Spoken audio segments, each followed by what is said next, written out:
مساء الخير كل متابعين قناة أسرار كهرمانة، أهلا وسهلا بيكم. رسالة من الحبيب ليك دلوقتي، سواء بقى كنتم منفصلين أو انتوا توأم شعلة. يلا بينا.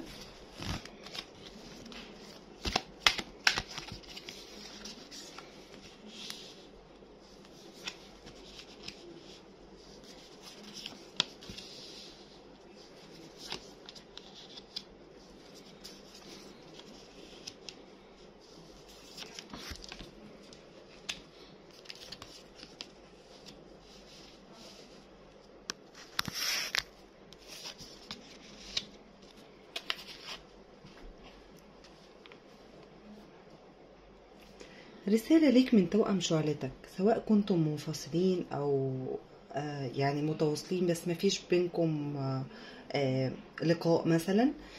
شايفة طاقتك الحالية انك ممكن تكون حابب تبقى مع نفسك او لوحدك. ممكن تكون حاسس بطاقة حزن، بس انت مش حابب تظهر طاقة الحزن دي.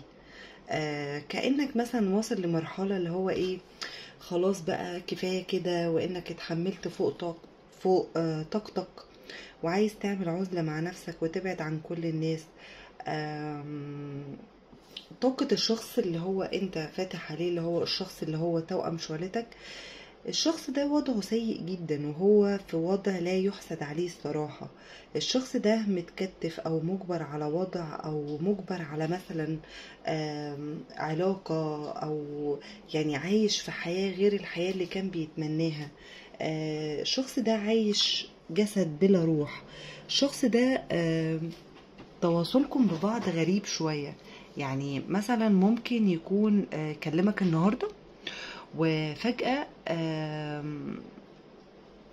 فجأة بعد عنكم. يعني مثلا يعني الشخص ده ممكن مثلا تكونوا اتكلمتوا النهارده وكنتوا بتتكلموا كويس جدا، وفجأة يختفي لفترة مثلا اسبوع، هو ما يعرفش عنك حاجة ولا انت تعرف عنه حاجة. او ممكن تكونوا مثلا مش بتتكلموا اصلا خالص، بس بتعرفوا تتخاطروا مع بعض. ارواحكم بتعرف تتواصل وبتحسوا ببعض.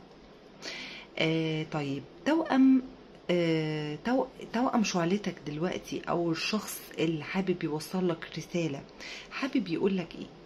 عايز يقول لك انه مشتاق للبداية الجديدة بينكم، ومشتاق للحظة اللي فيها لقاء، وانكم تقدروا تعدوا كل الحواجز وتتكلموا في كل حاجة بكل صراحة، من غير خوف، من غير قيود، من غير كسوف.